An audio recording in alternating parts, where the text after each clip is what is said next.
El desabasto de medicamentos en el país surgió después de que el presidente Andrés Manuel López Obrador tomó la decisión de desaparecer el Seguro Popular para combatir la corrupción en la compra de medicinas en el país. Eso es lo que él dijo en su momento. Cuando anunció que entraría en funciones el Instituto de Salud para el Bienestar, aseguró que este nuevo sistema tendría la capacidad de dar la atención a todos los padecimientos que ya daba el Seguro Popular, además de dar medicamentos gratuitos a pacientes con cáncer o con VIH, es decir, a tratar a todos los pacientes que estaba tratando el Seguro Popular. Bueno, pues a año y medio de la creación del INSABI, ¿por qué no se ha podido regularizar el abasto de las medicinas y cuál es el costo humano que está sufriendo el país, muchísimas familias a lo largo y ancho de la República Mexicana por este desabasto? Para platicar sobre este tema, saludo con mucho gusto a Irene Tello, directora ejecutiva de Impunidad Cero. Muy bienvenida, Irene, ¿cómo estás? Hola, Ana Francisca. Bien, gracias.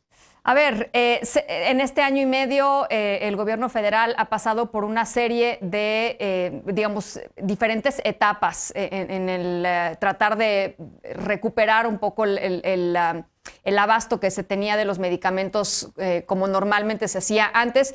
Y estas etapas han pasado por la negación, han pasado por acusar a los propios pacientes de que están mintiendo, hasta reconocer de que efectivamente hay un desabasto. Sin embargo, hoy el punto es que no hay una solución eficiente y de largo plazo que garantice que la gente va a recibir sus medicamentos. Sí, así es. La verdad es que nosotros en Impunidad Cero llevamos el tema en conjunto con Justicia Justa desde el 2020 y justo porque nos empezaron a llegar muchas alertas de profesionales de la salud, organizaciones de doctores que empezaban a estar muy preocupados por el desabasto. Entonces llevamos diciendo desde 2020 que había este problema y hemos visto muchas falsedades de parte del gobierno respecto al tema. Como bien dices, primero lo negaron. Después acusaron a los pacientes de estar con grupos de derecha o intentar tener un tipo de golpe político.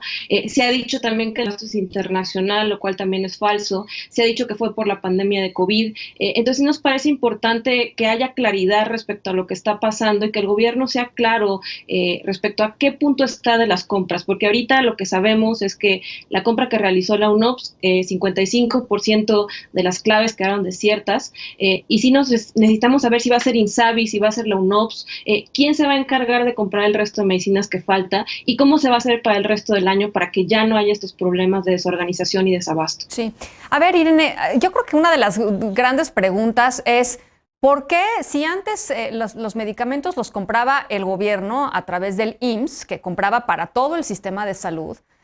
¿Por qué no regresa a comprar el IMSS para todo el sistema de salud? ¿Por qué se llamó a la UNOPS, esta oficina de las Naciones Unidas, para que gestione las compras de este año y hasta el 24?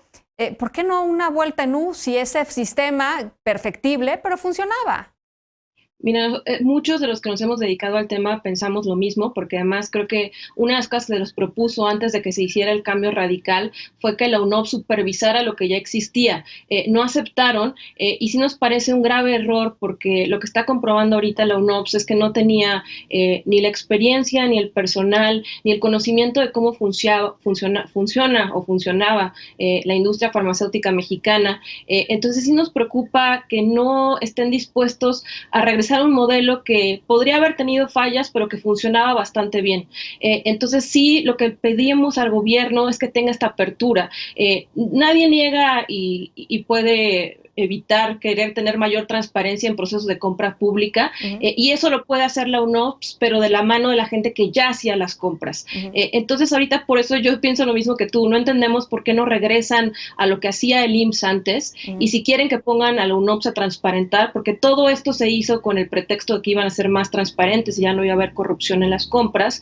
Desgraciadamente lo que estamos viendo con la UNOPS es que se retrocedió abismalmente en el tema de transparencia. No tenemos la cantidad de información que antes teníamos respecto a lo que el IMSS compraba, y lo que estamos viendo es que justo eso, o sea, no hay ninguna sanción firme, no hay una investigación respecto a hechos de corrupción. Entonces toda esta excusa que se dijo que era por temas de corrupción, pues la verdad es que queda en el aire, porque ni se ha probado, ni se ha hecho nada al respecto con consecuencias reales respecto a si realmente había un problema de corrupción en la compra de medicamentos. Tú que has observado, digamos, este fenómeno en desarrollo, y en el momento en el que entró la UNOPS, se anunció como, digamos, como esta es la gran solución. Aquí está la gran solución. Reconocemos finalmente que hay un problema de desabasto, pero ya llegó esta oficina que nos va a ayudar a B, C y D.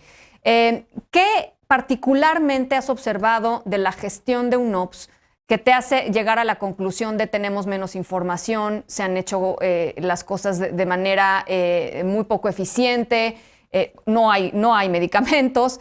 Pero sí quisiera un poco profundizar en el tema de la transparencia, porque ese fue la gran, pues la gran etiqueta de venta, digamos, de haber traído a la UNOPS, ¿no?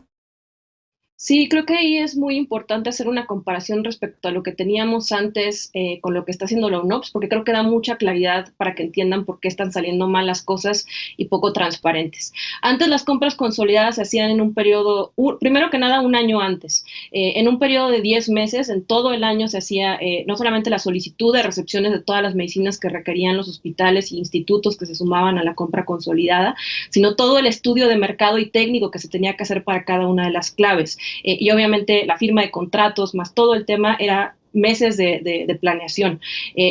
Nada más para poner en perspectiva, los que se dedicaban al estudio de mercado del IMSS eran como 450 funcionarios. Y ahorita cuando lo vemos lo están haciendo el mismo año que se requieren las medicinas. Uh-huh. Se están haciendo en un periodo más o menos como yo creo que menos de 5 meses, porque se suponía que iban a empezar en enero, ahorita estamos ya a julio y apenas está viendo qué va a pasar con los contratos que sí se adjudicaron. Uh-huh. El personal de la UNOPS no creo que pase de las 50 personas. Uh-huh. Entonces, cuando comparamos estas cosas de cómo se hacía antes y cómo se está haciendo ahora, podemos entender mucha de la ineficacia que está habiendo en el proceso. Y respecto al tema de transparencia, la misma audiencia puede hacer el ejercicio. Métanse a la página de tus compras IMSS, ahí van a poder ver todo lo que compró el IMSS durante el periodo de compras consolidadas, el tipo de producto, la clave, la cantidad, a qué delegación hospital iba, y ahora con que se vayan a Proyecto Salud UNOPS, van a ver que nada más existe un PDF en el que hay un link a un contrato, un monto a una empresa, y al final no sabemos cuántas medicinas, para qué hospitales. Entonces sí es realmente radical la baja de transparencia, sí, por no hablar de lo que está pasando con Compranet, que ahí es donde nosotros nos encontramos con este famoso caso de las otras contrataciones, que entonces ya no sabemos si son adjudicación directa, si es licitación. Entonces sí hemos retrocedido mucho en transparencia, y como bien dices, si todo esto se hizo por evitar corrupción y aumentar la transparencia, pues no estamos viendo nada respecto a ninguno de estos dos frentes. Y finalmente, Irene, una de las cosas que a mí pues la verdad me indigna cada vez que platico con padres y madres de familia, particularmente de niños con cáncer, es esta recurrencia de la autoridad de pedirles a los propios pacientes o a los familiares de los pacientes que sean ellos quienes les digan qué medicamentos faltan y en dónde. O sea, ¿cómo es posible que el sistema de salud mexicano no tenga claro qué es lo que está faltando y en qué hospital? Y que no sea público, además. Completamente. Y sí, a mí también me da mucha indignación, la verdad, porque estos pobres padres, la verdad, muchas veces lo que están haciendo es intentando buscar el medicamento por donde pueden.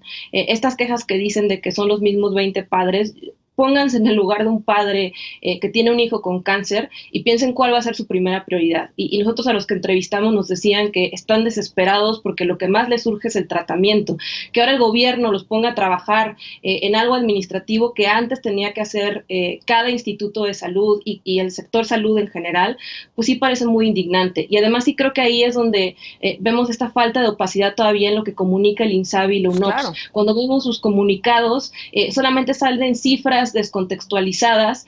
Por ejemplo, salió la UNOPS diciendo que habían firmado el 99% de los contratos adjudicados, pero no dicen cuántos quedaron fuera, excluidos, y cuántos no se adjudicaron al final, que eso sería información vital. O dicen que tienen requerimientos de millones de medicinas, pero no dicen al final cuándo realmente acaban llegando a los hospitales que la requieren y cuántos medicamentos pidieron cada uno de estos hospitales. Así es. Entonces sí creo que es importante que esta información sea pública, porque si no, no vamos a poder salir de este gran problema en el que estamos, y sí creo que puede durar el resto del año, lo cual sería gravísimo, y ya es momento de tener una solución concreta y más contundente respecto al desabasto de medicamentos. Bueno, y finalmente, si la autoridad no sabe qué falta y en dónde, pues entonces, ¿qué está comprando? ¿No? ¿Y a dónde lo está enviando? O sea, es el mundo al revés, en esas estamos. Irene, muchas gracias por estos minutos. Muchísimas gracias a ti, Ana Francisca. Muy buenas noches. Vamos a la pausa, regresamos con el doctor Alejandro Macías para platicar sobre temas de COVID-19 y la variante Delta. Ya regresamos a Es la Hora de Opinar.